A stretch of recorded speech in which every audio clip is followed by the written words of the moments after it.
This is my buddy Sigmund Freud, the father of psychiatry. Sigmund lives in my office, and at least my home office, and gives me inspiration about psychiatry. Sometimes he even talks to me. He will tell me what he thinks I ought to be doing. And I often have a dialogue with Sigmund, and I tell him, Sigmund, this is not 1900 anymore. This is the 21st century. We do things a little bit differently in the 21st century. We don't make people sit down on couches and lie up looking at the ceiling and talking about whatever comes to their mind. We're very practical. We have people come into our office, they sit with us. Children come into the office and play with me. And we do a job talking about what their problems are and how we're going to solve them. We don't become a distant person like you used to do with people not really talking to you but talking to the ceiling. We talk to people and we become very connected with them. And they become people who we're not treating, in a sense, as we're working with and taking care of. Okay, Sigmund, it's time for you to go and see somebody lying on a couch and talking. And I will stay here talking about what we do at Sandmar. I like to look at the camera. It's my friend.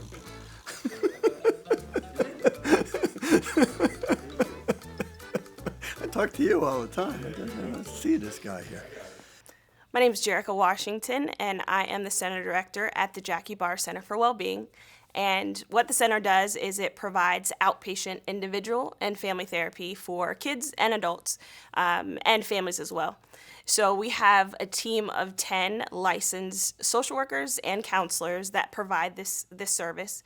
And some of the things that people may experience when they come in, some of the reasons why they come to therapy are depression, anxiety, maybe sleep issues, eating issues, something called post-traumatic stress disorder, or family changes such as divorce or family illness, or one of the big ones is school issues. So relationships do matter. If you don't have that trust and that rapport built with that client, then how are you going to put in the work and help that client through whatever they're facing? So that's what we start to do. And it may look like playing at first. It may look like talking about their favorite things to do. But that really helps somebody understand that we're there just for them and not just for their problem. And there's always things that people may encounter. And one of the things that we can do at Sandmar is help somebody just walk through that right along with them. And it may be as short as a month. It may be as long as 6 months to a year. But that's a person that is not connected to someone's family, is not biased against any of situations that may be happening, but really can help them through a situation that can get them on and get them right back to the life that they were living before. So I think it's important to remember that it could always be you or a family member that may be experiencing something that just they may need a little bit of help. The history of Sandmar is children, and that's our expertise, and we know kids and we know how to work with them. But if we just look at the kids, we oftentimes may forget about who else is in the family, whether it be a grandparent or a caregiver that may be involved. And a lot of times what we see in therapy is that we're talking to the children, but we're also talking to the parents and talking to the caregivers about what's going on. And they may end up saying, hey, I also need a little bit of help. So with that, we're able to get them into therapy as well and able to move in not just serving children, but serving the whole family, and then also serving just single adults in the environment and in the community that are kind of looking for help as well. One of the integral parts of our team that helped start the clinic and continues is psychiatry with Dr. Ira Laurie. And with psychiatry, you're really looking at the person and looking at their symptoms, looking at the history, and kind of trying to help that person through the use of medication. But But with Dr. Laurie, I mean, he's been with us from the beginning and really has showed us what unconditional care is, showed us how we can not look at the family or a client in a negative light, but just look at their strengths and look at how we can use those strengths to help them through, whether it be them missing appointments or whether it be, constantly giving them a call to remind them of appointments. It's important to remember that they're struggling and they're hurting too, and just that one extra phone call can make all the difference. We started this clinic in 2016. We felt that it was time to close down the residential units, get the kids back into the community, back into their homes. And we started a mental health clinic so that we could take those kids and work with them with their families and in their homes. We think that we have a very special clinic. And what makes our clinic special and different is that we take very particular care with the people who come to us, to be seen by them as their helpers and as somebody who is there to support them and their families in dealing with some of the mental health issues that they have. As we developed our programs at the Jackie Barr Center, what became very clear is that we had people come to us who were having major troubles in their lives. Some of them were due to a mental illness and emotional problems that they had, but often they were also mired in other kinds of problems that we're certainly dealing with today in the country, like racism and poverty, and not having a decent support system. And we set up our programs so that we saw ourselves not as treating mental illness, but as supporting people and being there for them and doing what it needed to happen in order for them to feel comfortable enough and be happy enough in their lives to be able to overcome some of the mental health issues that they are dealing with. I'm not sure that we're so important. You see, I got rid of Sigmund here because I don't believe that the psychiatrist is the most important person in the clinic. What's important in the clinic are the therapists and our associated administrative staff, all of whom work with the families who we see. And when we take a look at what the role of the psychiatrist is, that I have kind of an ancillary role. I'm kind of off to the side. People come to me because they have a problem that therapy and family support is still not working for, and that there's some kind of psychopathology that's going on that needs to be addressed. At our clinic, we focused on people's strengths. If we focus on people's strengths, that's the way to get them better.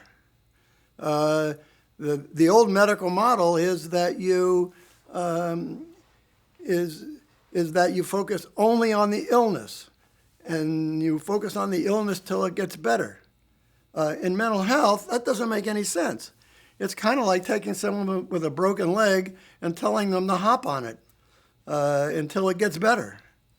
We don't believe in that. We believe in a different model in which the care is around people, focusing on their strengths, and the psychiatry is only looking in that little point of saying, well, there's some psychopathology, some mental illness that's going on that we have to kind of decrease in order to be able to let people work on their strengths and get better.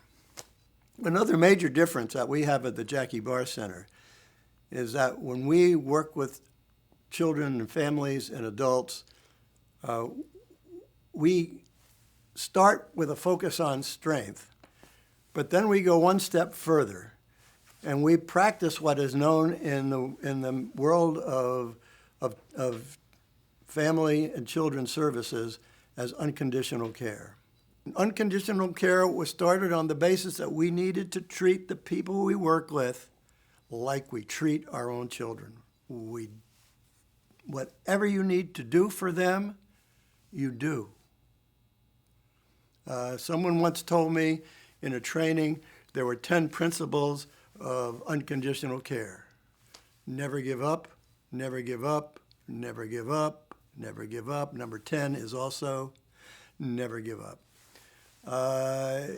It's a way of looking at care in a way that if someone is not doing well in your care, it's probably your fault because you haven't found a way to make them better or to help them get better. And we believe in that theory within the Jackie Barr Center.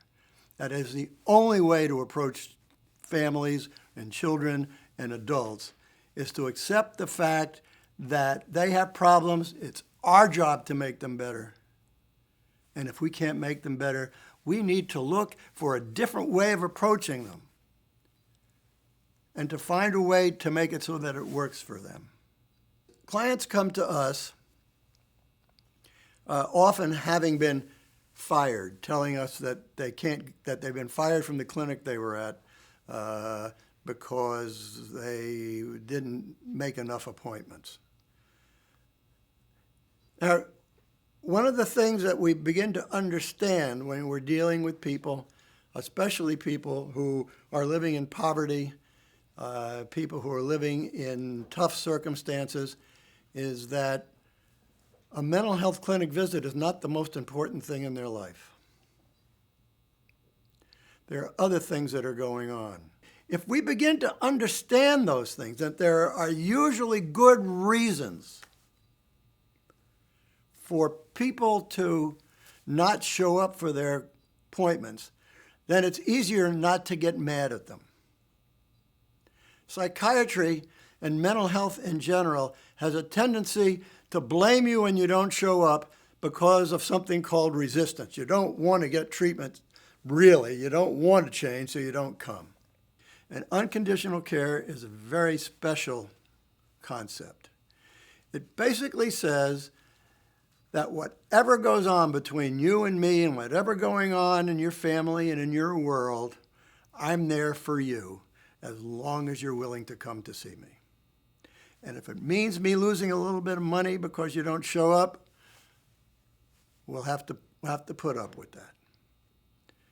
What happens is, when you decide that you're going to produce and give unconditional care, that what happens is that you begin to focus not on the things that are wrong with people, but on the things that are right with people, the things that are working with them.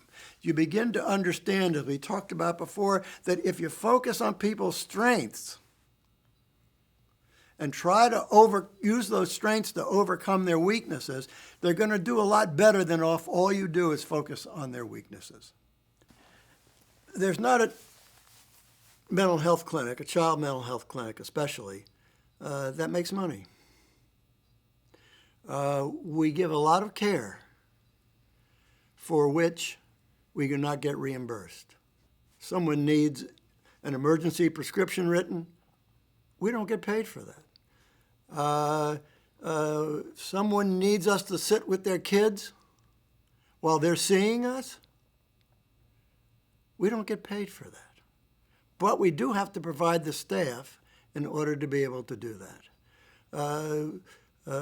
We have therapists who will transport people. We don't get paid for that. We do not get paid for missed visits, but we're there. It's important for people to understand that if we're going to give unconditional care and we're going to support the people who provide the unconditional care, if we're going to support the people that we serve, that we're going to need more money than what the reimbursement from the state or from some insurance company is going to give us. Because they will reimburse a medical piece, whether it's a therapy or whether it's a doctor visit, but they don't think all the rest of the stuff that makes our care unconditional, they don't think that it's worth paying for.